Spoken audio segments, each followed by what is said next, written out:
Olá, sejam todos muito bem-vindos ao nosso último e 10º encontro aqui do nosso curso de fitoterapia clínica para o tratamento de doenças do sistema cardiovascular.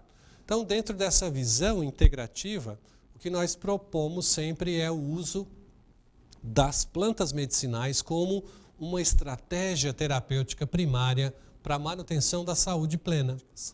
Vejam num caso clínico como esse, em que a gente tem aqui uma queixa principal relatada pelo paciente, que tem ansiedade, dor de cabeça, gastrite e má digestão, tem infecções respiratórias de repetição.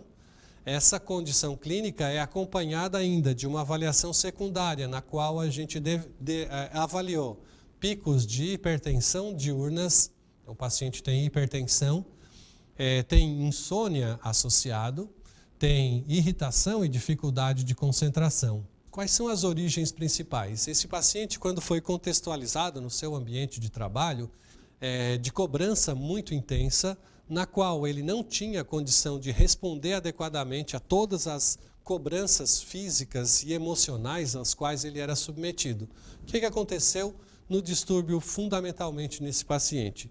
A incapacidade de responder adequadamente a esses estímulos produziu eventos ansiogênicos absurdamente maiores do que a capacidade adaptativa que as células dele tinham condição de receber. Nesse caso, ele manifestou clinicamente, pelo estresse, pela ansiedade gerada, manifestações na atividade periférica. No estômago, por exemplo, aumentou a secreção ácida. O aumento da secreção ácida gerou quadros lesivos e um prejuízo digestório. A lesão no estômago promoveu quadros de inflamação estomacal. Prejudicada a função do estômago, diminui a capacidade de absorção de nutrientes no intestino, porque o processo de digestão não está adequado.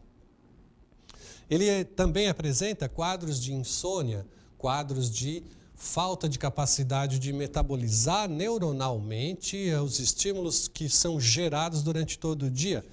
Nesse contexto de aumento da ansiedade, gerado por essa falta, por essa incapacidade de regular os estímulos percebidos socialmente, faz com que ele tenha manifestações de transtorno de ansiedade que levam a alterações vasculares, com os picos de hipertensão noturno.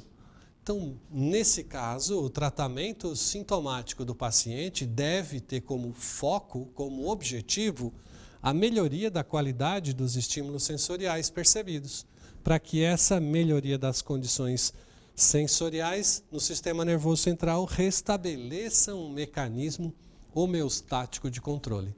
Qual foi a indicação para esse paciente? Vamos dar uma olhada aqui na prescrição.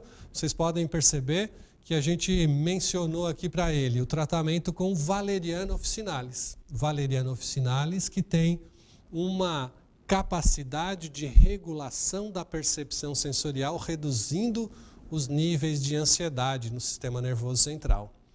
Nós adicionamos a esse tratamento 90% de repertorização dos efeitos da valeriana para todos os sintomas que ele estava apresentando. Entretanto, alguns dos sintomas não eram cobertos pela atividade da valeriana e que necessitavam, então, de uma complementação farmacoterapêutica com a fitoterapia.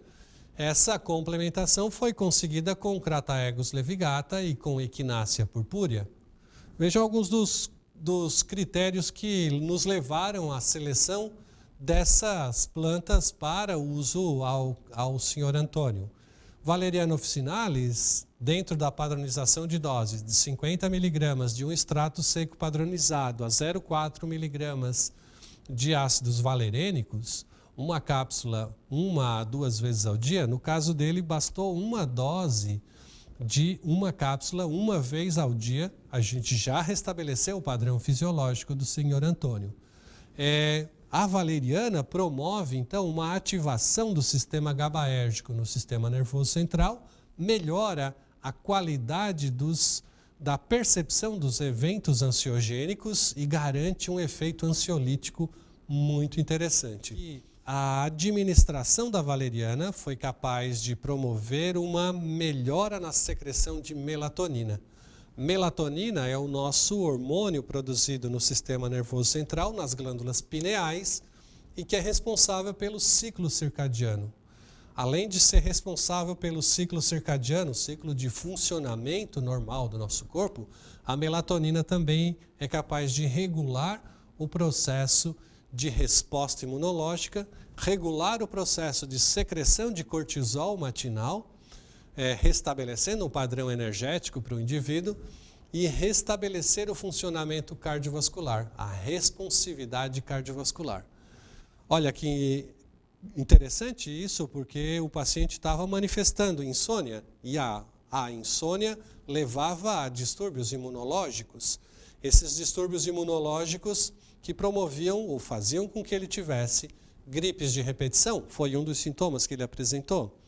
Essa alteração da qualidade do sono faz com que ele tenha um prejuízo na secreção de cortisol matinal, porque a gente desregula o eixo hipotálamo, hipófise adrenal a partir das modificações da produção de melatonina no sistema nervoso central.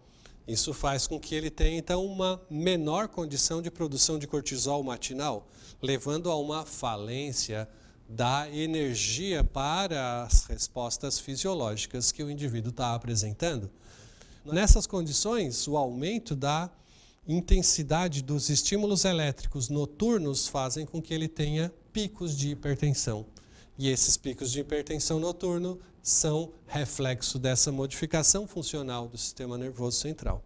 Então a valeriana entrou como uma luva para que esse paciente regulasse a sua atividade ansiogênica, controlasse a produção de melatonina, voltasse a manifestar um controle imunológico, a um controle da secreção e liberação de cortisol periférico e também de resposta cardiovascular adequada nesse paciente. A segunda planta que nós prescrevemos para ele foi Crataegus. Crataegus levigata, que tem um efeito vasodilatador coronariano, tem um efeito antihipertensivo, tem um efeito antiarrítmico e ainda reduz colesterol e triglicerídeo. Vejam então que quando nós administramos o Crataegus levigata aqui para o paciente que estava sob estímulo do sistema nervoso central, via sistema simpático, aumentando força e frequência cardíaca, gerando quadro hipertensivo, aumentando o risco de obstrução vascular com placa de ateroma, porque tinha colesterol aumentado, triglicerídeo aumentado. Quando a gente prescreveu o Crataegus, a gente regularizou o funcionamento cardiovascular. E essa preservação periférica garantiu uma melhora clínica para o senhor Antônio. E que foi associado a uma terceira plantinha, que é a Equinácea purpúrea. A Equinácea purpúrea que tem, então, uma sequência de compostos. O componente majoritário é o ácido chamado ácido chicórico, que é padronização, então, da Equinácea, na forma de 250 miligramas, para conter aí entre 12 e 31 miligramas de ácido chicórico, foi a posologia prescrita para o senhor Antônio. O que faz a equinácea nesse contexto? A equinácea é capaz de regular o processo de produção de cortisol a partir da estimulação da atividade cortical, adrenal, melhorando então a disponibilidade. Melhora a capacidade também dos macrófagos de produzirem uma proteção imunológica adequada aos estímulos microbiológicos patógenos que o indivíduo é submetido e estimulam a produção de interferon, que são potencialmente antivirais. Então vejo que uma das queixas principais do senhor Antônio era também as gripes de repetição, processos respiratórios de repetição. Por isso a gente entrou com a equinácea. A equinácea, junto com o Crataegus, junto com a valeriana, completou o quadro de atividades que o paciente estava apresentando, tratando não somente a queixa principal sintomática dele, mas integrando todo o contexto de tratamento para que ele tivesse coberto todos os sintomas associados às manifestações clínicas, sempre buscando a origem, sempre buscando a causa geradora dessas doenças. Um forte abraço, desejo a vocês um fitoabraço e um abraço permanente nas suas almas. Fiquem com Deus e protegidas.